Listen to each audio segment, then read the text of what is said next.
Barangay FM 97.5 forever. Hello po, magandang lalaki po ako. Parang niloloko ko yung sarili ko noon, Mama Donna. Ano? Hindi ako kontra. Hindi ka kontra? Oh. Baka mawalan ka ng trabaho. Yun ba yun? Okay. Anyways, welcome po dito sa ating programang Talk to Papa. May ano tayo dito, kabarangay. Actually, pinadalas to sa sa Messenger ko. Itago na lang po natin siya sa pangalang May. Ayaw niya na pangalanan siya. Sigurado ko, Mama Donna, mga kabarangay, marami sa inyo yung katulad ng kanyang pinagdadaanan. Kasi, alam mo yon, di ba, maraming mga may anak, tapos naghiwalay, nagkaroon ng bago, di ba, parang ganun, ano? Tapos doon na nagiging komplikado along the way. Okay. Sana naman sa mga kaparehas po ng pinagdadaanan nung ating kabarangay na pinangalanan natin na May, makabigay tayo ng payo, mga pabidang advice. Kung paano nyo ba hinandle yung ganong klaseng problema, paano ninyo nasolusyonan yung ganong klaseng pinagdadaanan.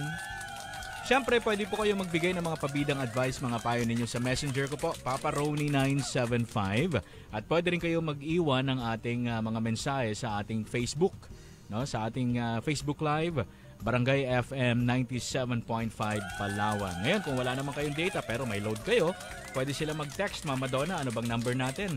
Text line natin mga kabarangay, 0950-738-1028. Ayan. Siyempre, after po natin basahin yung kanyang sulat na pinadala, magmensahe na po kayo para mabasa natin kaagad yan.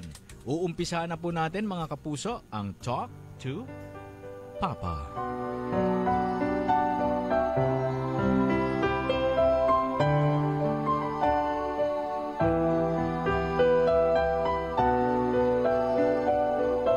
Ano ang gagawin mo kapag nasusumbatan ka na ng kinakasama mo?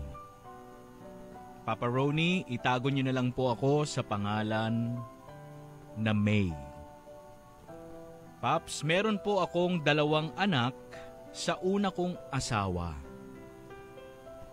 Ngayon po, meron akong bagong kinakasama.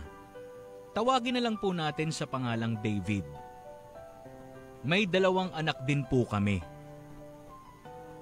Papa Roni, mga kabarangay, yung 2 anak ko po, sa una ay doon nakatira sa poder ng pamilya ng tatay nila. Pero ngayon pong malalaki na sila, ibinigay sila muli sa akin. So, sa madaling salita, kasama na namin ni David sa bahay ang 2 kong anak sa una kong karelasyon. Pero po nagsuporta pa rin. Nagbibigay naman po ng suporta ang tatay nila para sa kanila. Ngayon, Papa Roni, nung una ay maayos naman ang pakikitungo ni David sa mga anak ko sa una.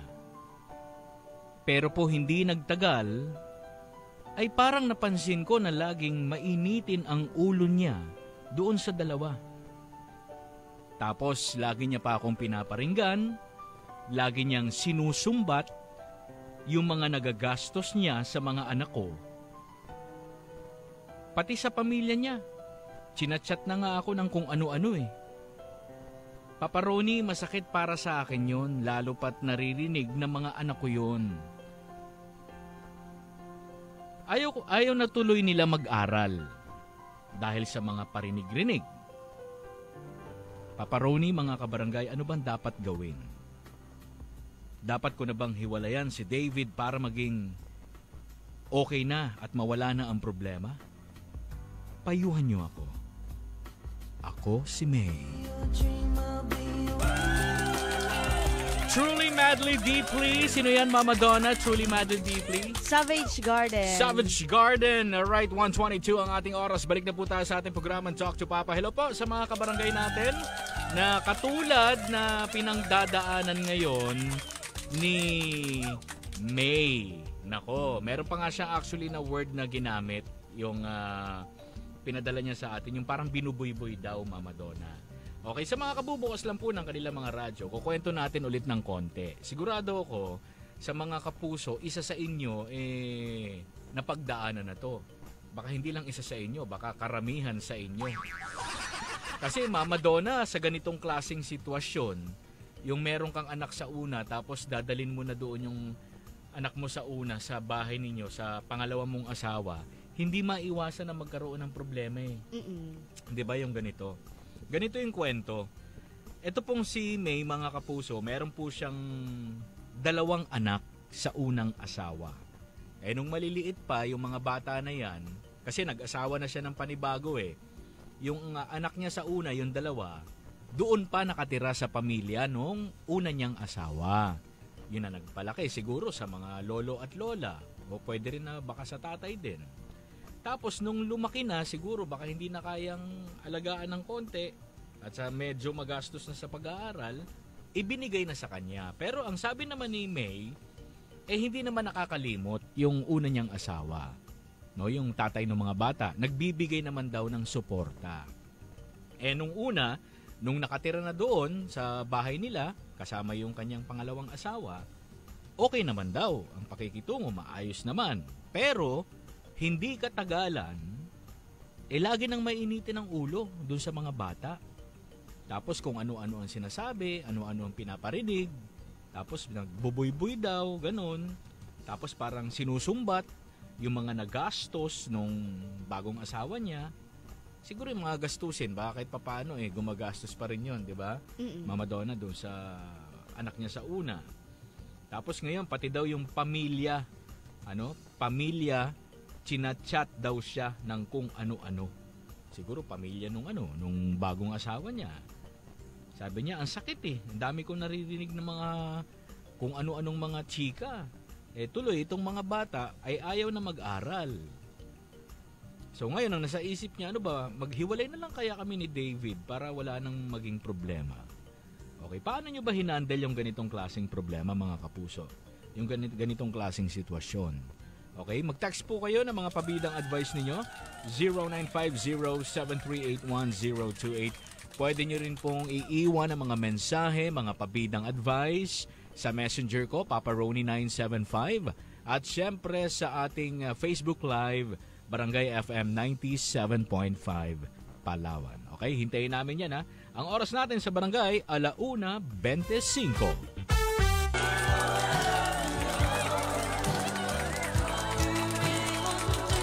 Barangay FM 97.5 forever. Balik na po tayo sa Talk to Papa. Ayan, nako, napakinggan ninyo yung problem ng ating kabarangay na si May. Ang hirap talaga ng ganun Yung meron kayong anak sa una, tapos meron kayong bagong karelasyon, meron din kayong anak. Tapos in the long run, yung una mong mga anak, tumira na doon sa inyo. Talagang nagkakaganyan, nagkakaproblema, nagkakasumbatan. Parang nagbibilang na yung lalaki, Mama Donna, itong si David, no? Oo, Paps. Parang sabi kasi niya, nanunumbat na nanunumbat na. Siyempre, kunyari, may 2 silang anak, di ba? May 2 anak daw sila sa itong bago niya. Tapos siya at saka yung lalaki. So, 4 sila. So, plus 2. Paano yung breakfast, lunch, dinner? Baka binibilang nung lalaki. Oo, tapos meron pa kung nag-aaral na, di ba? Nag-aaral na. O, nanghihingi pa yung anak mo sa akin. Ano ba yan? Okay. Hello to George. Sabi ni George, musta Paps? Okay lang kami. Thank you. Sabi niya, kung ako sa'yo, mag-isip-isip ka na. Kasi yung ugali na ganyan, yan yung mga taong walang konsiderasyon. Maghanap ka ng open-minded na tao. Yung tanggap kahit ano.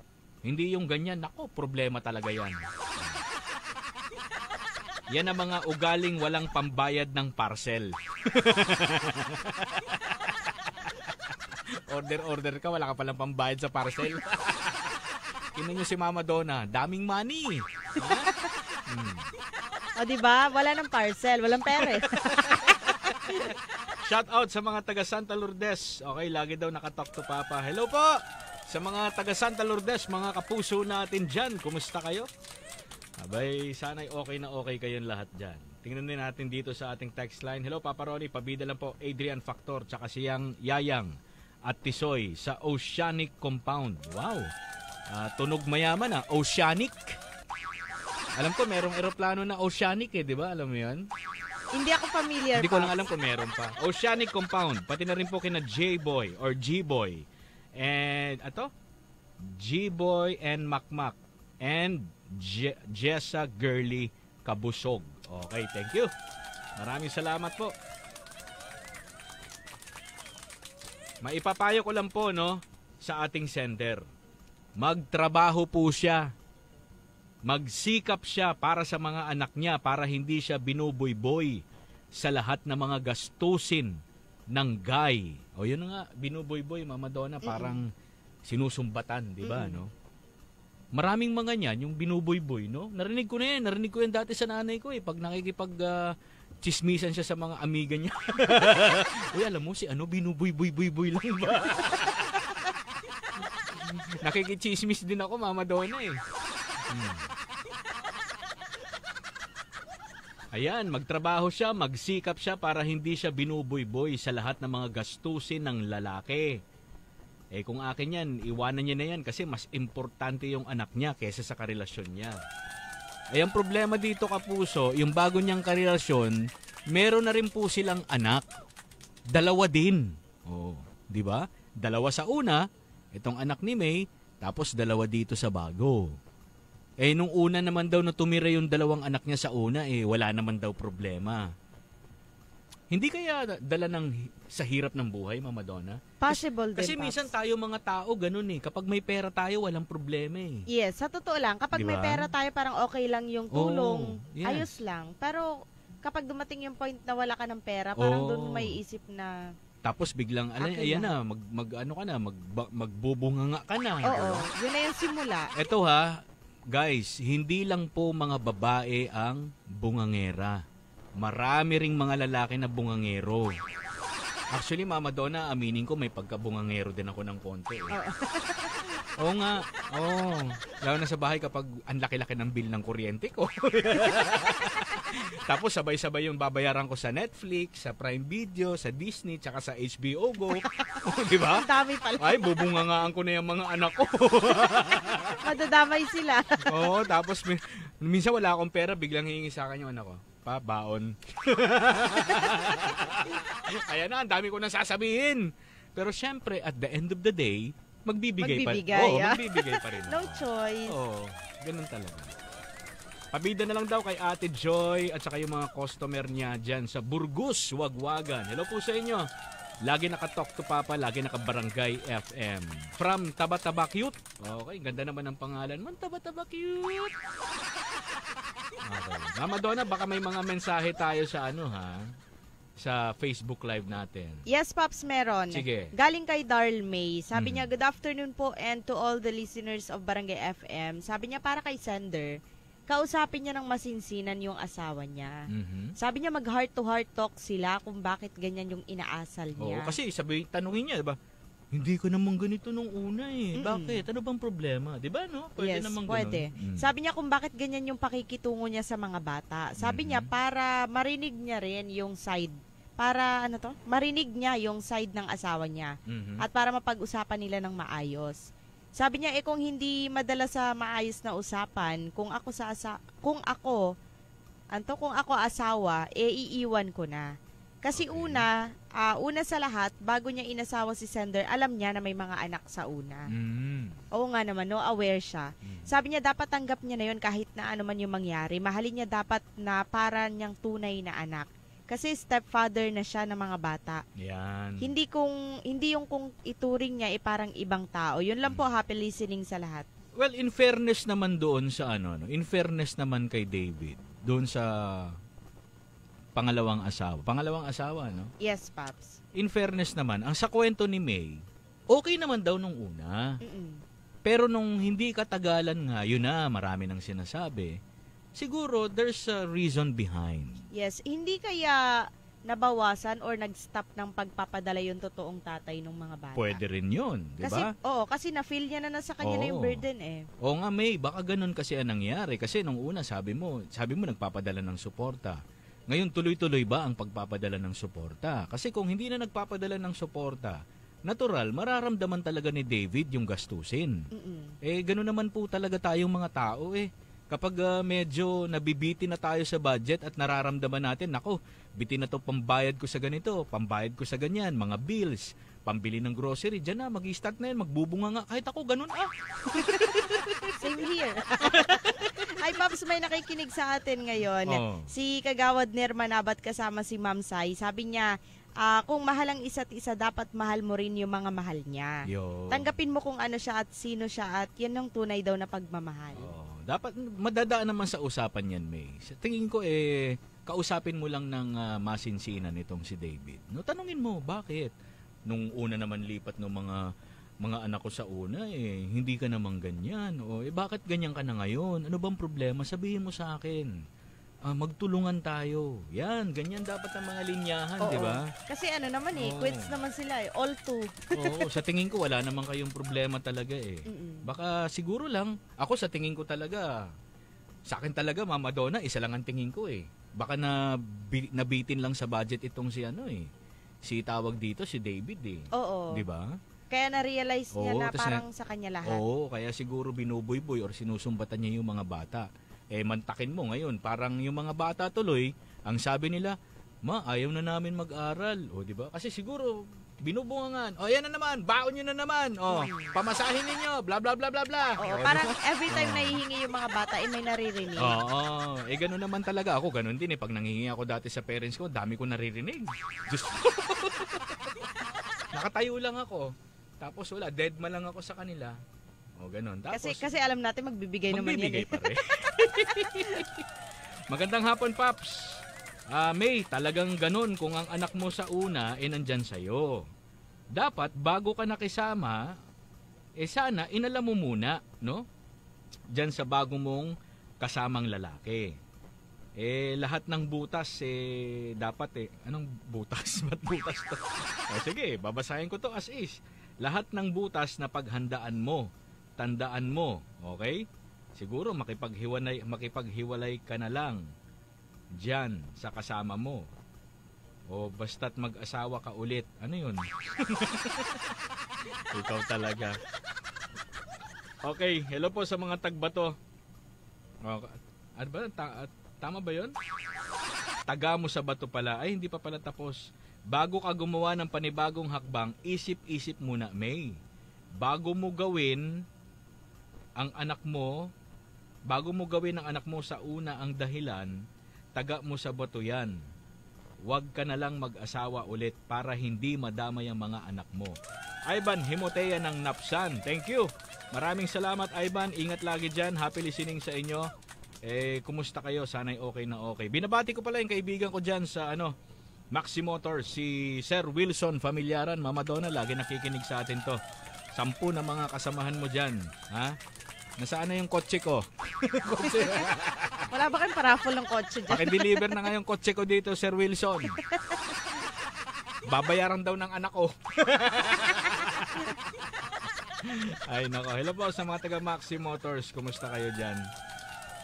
Good afternoon po, Papa Ronnie. Kung ako sa kanya, iiwang ko na lang po. Kasi mukhang hindi naman po siya mahal ng lalaki. Pabati na lang sa mga trabahador ng simbahan ng San Jose. Hello po sa mga nasa simbahan, lalo na po yung mga nakaluhod ngayon. Masakit sa tuhod yung nakaluhod. Kumusta po kayo? Meron ba tayong mensahe dyan? Wala na, Paps. Wala na? Okay, sige. Isa pa to. Dami nating mensahe para hindi tayo mahirapan na ubusin mamaya. Pabidang advice ko lang po sa sender. No? Para sa akin lang, kausapin niya po yung kanyang asawa. At ipaalala niya na ang mga anak ko na yan naunang dumating sa buhay ko kesa sa'yo. At nung magsama tayo, nandyan na sila.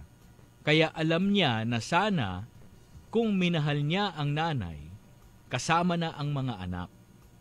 Hindi naman pong pwede na maghiwalay na lang sila basta-basta dahil lang sa ganung bagay. Dahil may 2 anak na din sila.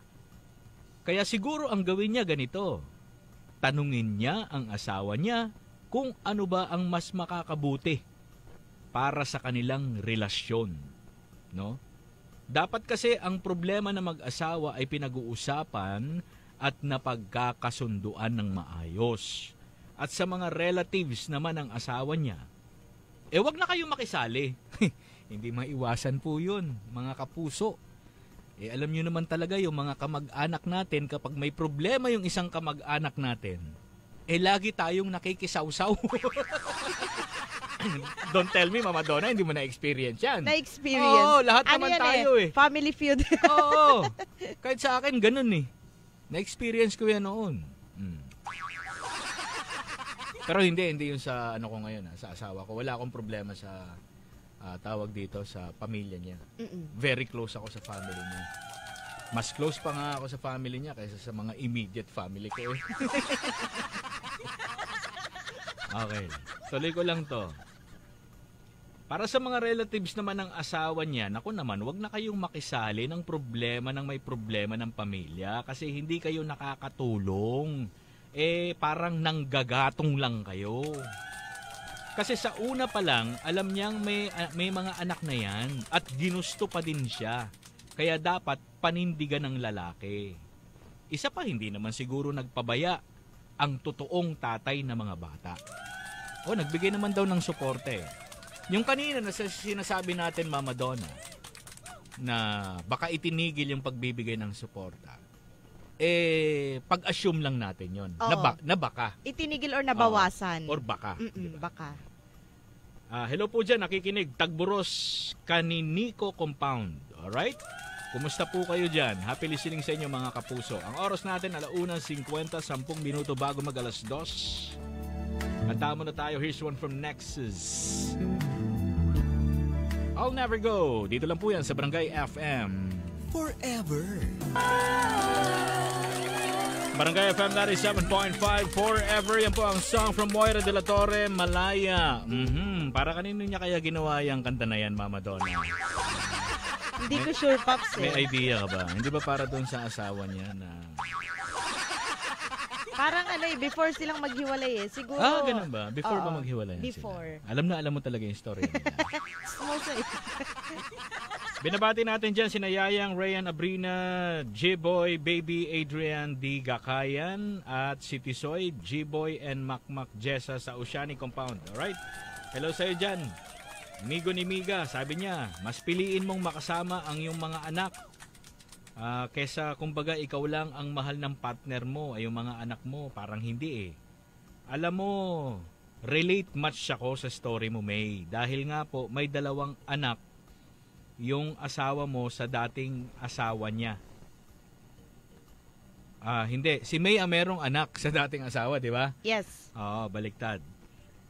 Pero sige, basahin ko to. Pero dahil pumasok ako sa buhay ng asawa ko, diyan na yung mga bata, kaya minahal ko ang mga anak ng asawa ko. Okay, dahil nga mahal na mahal ko ang kanilang papa. At sa ngayon, napatapos na po namin yung panganay, educational, at yung bunso naman is criminology. Wow, congratulations. Awa ng Diyos. Kaya May, kung mahal ka ng isang lalaki, tanggap ka ng buong buo. Okay? Kasama ang mga anak mo. May, kung mapansin mo na ikaw lang ang mahal ng lalaki na yan, naku May, mag-isip-isip ka na. No? Ang kaligayahan ng mga anak mo ang unahin mo. At baka hindi yan siya deserving sa mga anak mo na maging stepfather nila, May. Okay, thank you. Maraming salamat sa iyo, Migo ni Miga. Or Miga ni Migo. Okay, ayan, nabaliktad ko rin. Pero kasi sa case ni May, ang hirap, Mama Donna, kasi nga, okay lang sana kung wala silang anak ni David. Oo, yun lang yung nila. Kunyari, medyo hindi close itong si David doon sa mga bata. Sa anak niya sa unang asawa. Tapos wala silang anak, okay lang yun, hiwalayan. Madaling gawin yun. Siyempre, mas piliin mo yung anak mo. Kung iiwanan niya naman si David, may 2 anak din sila Yes. Kumbaga, complicated. Oo. Magulo talaga. Anyways, oras pa natin sa Barangay FM 2:01 ng hapon. Barangay FM 97.5 forever. That's Lionel Richie and Diana Ross sa kanilang awiting Endless Love. Meron pa bang Endless Love, Mama Donna? Hindi ko sure, Pops. Ang daming naghihiwalay eh. Ganon. Oo, parang sa panahon ngayon, parang wala nang endless love, no? Oo. First love never dies. Meron pa ba? Namatay na eh. Okay, balik na po tayo sa ating programa Talk to Papa. Pinag-uusapan pa rin po natin yung problem ni May. Ang dami natin mga mensahe dito. Mama Donna, meron yata pumasok sa ating Facebook Live, no? Basahin mo na natin yan, please. Yes, galing kay Madam Salome, Pops. Salome Tabada. Sabi niya, si Mami Shalom. Yes. Sabi niya, good afternoon, Pops. Pabida lang po kami dito sa bahay sa kubong malamig sa ilalim daw ng punong mangga. Yun. Kay sa ating Gingging, kay Crystal, tsaka kay Mami Shalom. Ayan, everyday daw sila nakikinig sa atin, Pops. God bless. Thank you. God bless niya, po. hayaan mo, Pops, papuntahin si, si Mango dyan sa inyo. Sino? Si Mango. Mangga niya siguro. Okay. Thank you. Okay, sabi naman dito, Pops, makipag-usap na lang po siya nang sa ganun, hindi na po, kung hindi na talaga sila nagkakasundo, hiwalayan na lang po. Tapos mag-asawa na lang ulit. Ganon? So di pangatlo na 'yon, Mama Donna. Paano kung problema? Paano kung madalawahan na naman siya? Okay. Ubusin mo na lang ang lalaki sa mundo. Okay, thank you. Maraming salamat sa iyo.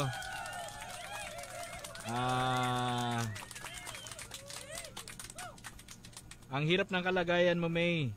Tanging payong advice ko lang sa iyo, manalig ka na lang sa Panginoon at manampalataya kay Lord dahil walang imposible kay God. Okay? Higpitan mo na lang ang iyong pananampalataya dahil nga kawawa ang mga bata mo, May. Kung makikinig ka lang sa mga boses na nakapaligid sa iyo, nako, baka maapektuhan lang yung mga anak mo, May. So pray ka na lang kay God. Thank you. God bless. Kasama sa mga mahal mo sa buhay. Thank you. Maraming salamat. Dami natin mga mensahe na pumapasok ngayon, no? Natatambakan tayo. Bilisan natin to ng konti. Advice ko lang kay sender, hiwalayan mo na lang yan dahil walang kwentang lalaki at tatayan. Init ng katawan lang ang gusto niya sa'yo. Hindi naman siguro. Kasi okay naman nung una eh. Pero makasarili yung ugali, no? Kung matinong tao yan, dapat trato niya maayos, lalo na sa mga anak mo. In the first place kasi, hindi naman siya siguro bulag o bingi para hindi alam at nakita na may anak ka sa una nung nakilala ka niya, di ba? Parehas yan sa naging stepfather ko, walang hiya. May pinaguhugutan pala to, Mama Donna, oh. Kaya naman pala galit na galit. Sabi niya, parehas po yan ang stepfather ko, walang hiya. Okay? Yung mga taong ganyan, hindi pinag-aaksayahan ng panahon at pagmamahal. Hanga ako sa'yo kasi alam ko, mga anak mo pa rin yan ang inaalala mo. Yun lang po, Pops. Thank you. Maraming salamat. Hindi naman po lahat ng mga stepfather, ganon, masama, or nananakit ng damdamin ng kanilang mga stepsons or stepdaughters. Hindi naman lahat, Mama Donna. Marami ring mga matitino na mga stepfathers dyan. Yes, oo. May mga tao na pinalaki talaga nila yung stepdaughter or son, 'di ba? Na parang sa kanila talaga. Oo, tinuring nila na parang kadugo nila. Hello nga pala dyan to Daryl. Good afternoon. Pabida ko lang po yung pinsan ko na si Gary Remo. Nagme-merienda habang nakikinig sa inyo. Thank you. Maraming salamat sa iyo dyan, Daryl. Ingat lagi. Dire-diretso po tayo dito sa ating programa Talk to Papa 222. Sasamahan po tayo ngayon ng South Border sa kanilang awiting Kahit Kailan. Dito lang po yan sa inyong forever number 1 radio station, Barangay FM. Forever.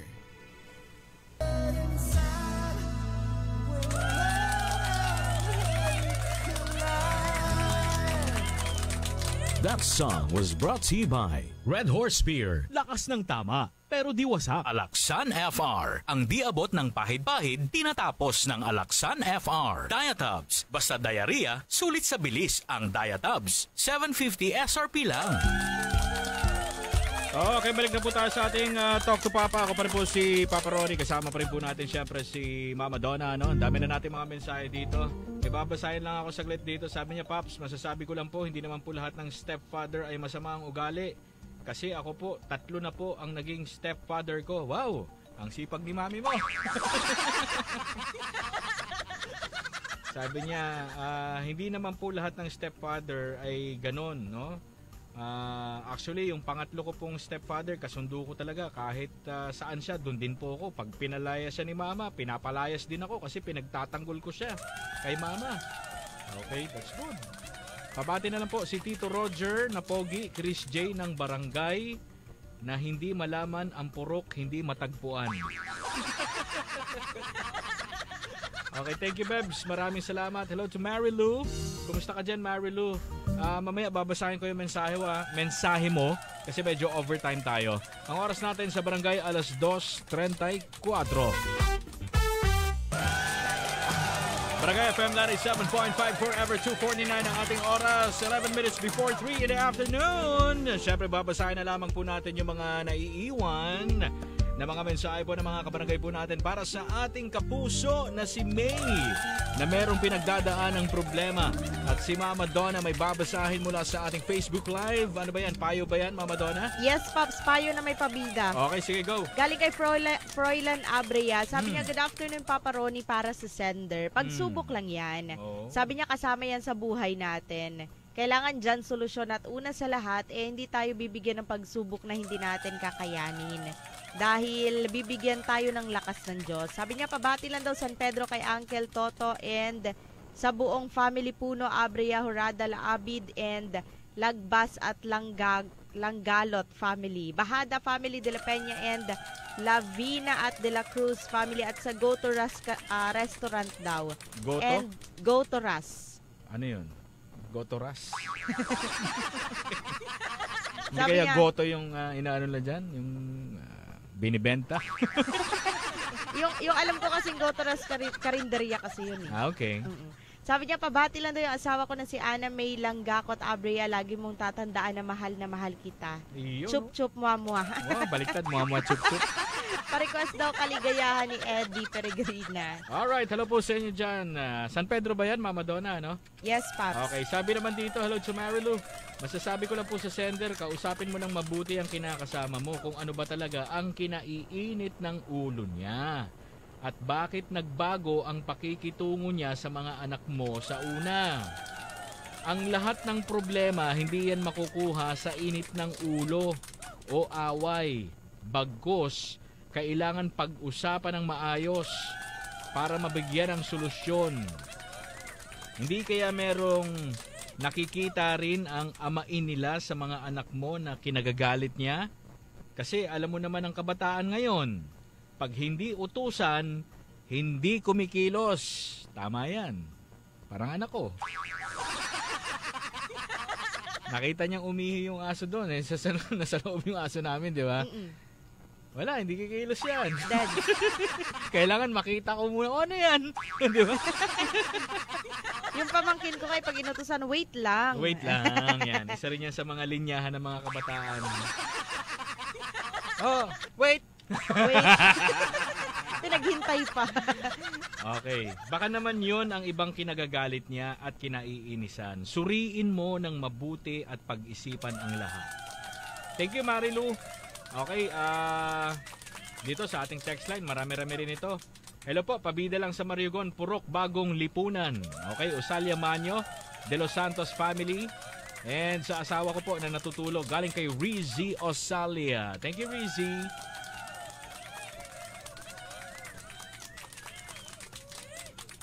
Okay. Eto, meron din dito. Kausapin mo yung dati mong asawa para silang dalawa ang mag-usap ng asawa. Ha, ganon? Baka magsuntukan yun. Alam mo, sa tingin ko, if ako ang mag-a-analyze ng problema mo ay hindi ganon kamahal ng asawa. Hindi ka kamahal or hindi ka mahal ng asawa ng dating asawa mo siguro. If mahal niya talaga yung dating asawa mo, dapat mahal niya din Kung mahal niya rin yung mga anak mo kahit hindi niya kadugo. Okay. Alam mo ba, sender, pinagkaiba ng mahal kasi kailangan at ano bang sender, pinagkaiba ng mahal kasi kailangan at kailangan kasi mahal. Ano yun? Naguluhan ako. Advice ko sa'yo, if pwede sa puder mo na lang yung mga anak mo, mas maganda para maalagaan mo ng maayos.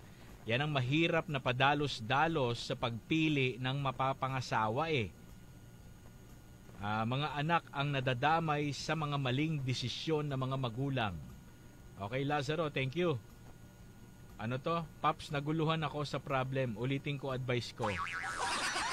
Hindi ka ganon kamahal ng asawa mo now. Kailangan ka lang niya kasi if mahal ka niya, sana tanggap niya ng buo ang iyong mga anak sa una. Tama, mga babae at lalaki, sana mag-isip-isip kayo ng maayos bago mag-asawa para hindi naghihiwalay. Kasi kawawa yung mga bata. Agree, tama yun. Pagpapasok po sa relasyon, isipin po ng maigi. At saka wag po kayo magsisinungaling at wag rin kayo magtatago ng mga kung ano-ano sa mga partner ninyo. Kasi minsan pag kayo na nag-asawa na tapos nagkabukingan, Mama Donna, doon na nagkakaproblema Simula na ng away. Oo, payo ko sa sender, magtrabaho na lang din po siya, magtulungan na lang po sila ng bagong kinakasama niya para mamuhay sila ng masaya at magplano po sila na maayos para sa mga anak nila. Lesson learned na yan. Para sa iba dapat nung naghiwalay sila nung dati niyang asawa, dapat nag-work muna siya at nag-ipon para may konting sariling negosyo din. Bago sana kumati o nag-asawa ulit. Dong B, thank you. Maraming salamat. Okay. Ano pa to? Relate match po ako, Papa Ronnie and Mama Donna. Bago ko pumasok sa buhay ni Mister, tanggap kong buong buo kung ano ang meron ng Mister ko. Kasama sa dalawan niya ang mga anak. At sa awa ng Diyos, masaya kami kahit mahirap. Pero nagkakaunawaan. Naku ate. Ate letter sender, tanggapin mo yung asawa mo kung tanggap ba niya. Ay, tanungin mo yung asawa mo kung tanggap ba niya yung mga anak mo. Kasi kung mabigat sa kalooban niya, piliin mo na lang na makasama yung mga anak mo. Kaysa ikaw naman, okay, kawawa naman ang mga anak mo. Masasaktan lang po sila. Okay. Okay, Miga ni Migo ulit. Thank you. May 5 minuto pa tayo. Shout out po dyan, Santa Lourdes, Cesar Barte. Hindi na nagpaparamdam sa akin. Si Mercy ito ng Aborlan. Bakit Mercy? May otang ba siya sa'yo? May otang? Ganun usually yung mga hindi nagpaparamdam, Mama Donna. May utang. Oo. May utang. 'Di ba? Okay, ito mahaba-haba ito. Mama Donna, pakibasa. 2 yan. Napapagod ako. Ang dami. Okay. Sabi ni 484, binigay na suporta ng ano to? Some text missing ba to, Paps? Hindi, 2 kasi yan yan. Okay. Unahin mo yung sa taas. Sabi niya, good afternoon Papa Ronnie and Mama Donna at sa Talk to Papa. Dagdag advice ko lang para kay sender. Sa unang pagdating niya dyan sa inyo, ng 2 mong anak okay pa ang pakikitungo ng second husband mo. Pero sa una lang pala yon. Sabi niya, pinakita ng kapartner mo, sender, dapat sa una pa lang kayo, nagkaintindihan na kayo. Tulong. Tulong mga anak mo. Sa pagtulong siguro sa mga anak. Okay, sa una, kapag darating na yung panahon na uuwi sa yung mga anak mo, sa una mong partner ay sana, pinag-usapan nyo muna para ikaw na nanay ng mga anak mo, sa una ay makakagawa din ng paraan para makatulong. And sa asawa mo, sa pagpapaaral sa mga anak mo at 4 sila. Okay. Siguro sa palagay ko lang, Ito eto mo na. Hirap basahin. Oo. Kaya nga binigay ko sa iyo Sabi niya, sa palagay niya lang daw, Paps. Hinihingal ako. Binibigay ng suporta ng ex mo para sa 2 niyang anak, hindi sapat. Parang ang minimin niya, yung binibigay ng suporta, hindi sapat. Kulang. Sa pangangailangan, oo. Sabi niya, sender, kung ang kinikita ng second husband mo ay tamang sapat lang din sa inyo ng mga anak niya, sana ipag-usapan yung mabuti yan ng partner mo ngayon. Okay, sabi niya, sa palagay ko kasi hindi naman dapat kailangan na solusyon ang maghiwalay kayo. Mas lalo na 4 na silang bubuhayin mo. Okay, kung wala Mag-usap namang lang, kinikita. diba? Oo. Parang aminin niya, Paps, mag-usap lang, di naman kailangan na maghiwalay kasi 4 na yung bubuhayin niya. Lahat naman ng mga bagay pwedeng pag-usapan yan eh. Yes. 4 yung bubuhayin niya kapag naghiwalay sila. Papa Ronnie, pwede po ako dito mag-text. Magbigay lang ako ng problema ng kaibigan ko. Hingi rin ng payo. Okay, sige, walang problema.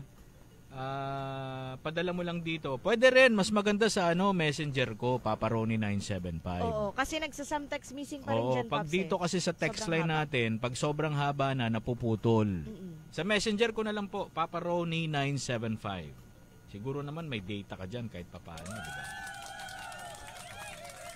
Ano ba to? Pare-parehas ba to? Sige, mukhang pare-parehas. Basahin ko to. Last. Lahat ng problem may solusyon kung bibigyan ng solusyon. Minsan, need natin na mag-advise sa ibang tao. In the first place, knowing na may anak ka na. Siguro naman hindi naman siya bulag at pepe. Ayan, at pepe. Pipi! Okay. Naalala ko tuloy yung sarunggolan ni Pepe. Once na nagmahal ka ng tao, okay, just embrace kung ano man ang pagkatao niya. Ngayon, kung totoong mahal ka nga niya, madami namang explanation at maraming bakit pagdating sa love, di ba? So overall, ikaw pa din ang magdi-decide dyan dahil ikaw naman ang may puso't isipan. Ngunit sana pag-isipan natin ng paulit-ulit yung mga bagay na gusto nating gawin. Nang sa huli ay wala tayong pagsisisi. Oo, tao tayo at hindi perpekto. Ngunit may mga bagay pa rin talaga na pwede nating gawing tama. Walang bulag sa pag-ibig kung imumulat natin ang ating mga mata sa katotohanan. Walang tanga sa pag-ibig kung pinag-aaralan ng mabuti at pinag-iisipan. Agree ako dito, Mama Donna.